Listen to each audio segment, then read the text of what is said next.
you guys can see, is really buzzing here at BTS in London. We're having great conversations with lots of customers and organizations and partners in this ecosystem, which is awesome. We've been partnering with BTN for a long time, and we've been here for a number of years, and it's always the perfect point in the year where our clients are here. We get to meet them, and then we plan what's going to happen with them in H2, in the second half of the year. This year has just been super impressive. There are all sorts of companies from all around the world. There's a ton of people coming over to our booth to ask questions about Uber for Business. We're really glad and proud to be here. We think there is so much opportunity here in this space, being able to use high quality data and AI capabilities to be able to improve travel and curation for business travelers. So business travel is definitely increasing. Face-to-face meetings are increasing as well.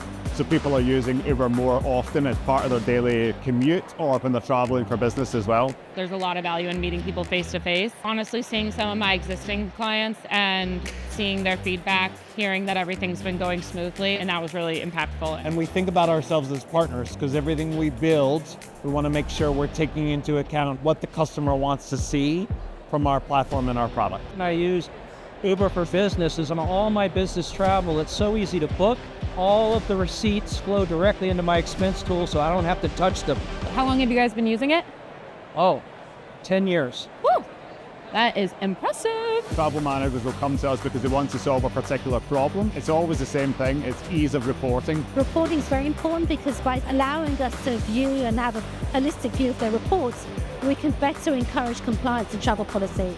The next 5 years for us is about curation and consistency. We're investing really heavily in executive travel, higher level of service, better drivers, better quality vehicles, a very curated experience that's appropriate to them. Learning about the industry, what's top of mind for admins and travel procurement folks, and hearing about what's top of mind and what's important for them. And so it's just making sure that we prioritize the business traveler as much as possible. Making sure that all of their travel and expenses are going smoothly. And if they need extra support, showing them how to use the system and making sure their life is as easy as possible. So sustainability, return to office, and a general increase in business travel is what we'll see over the next few years. So it's a great event for us. We're here every year, and we'll be here next year.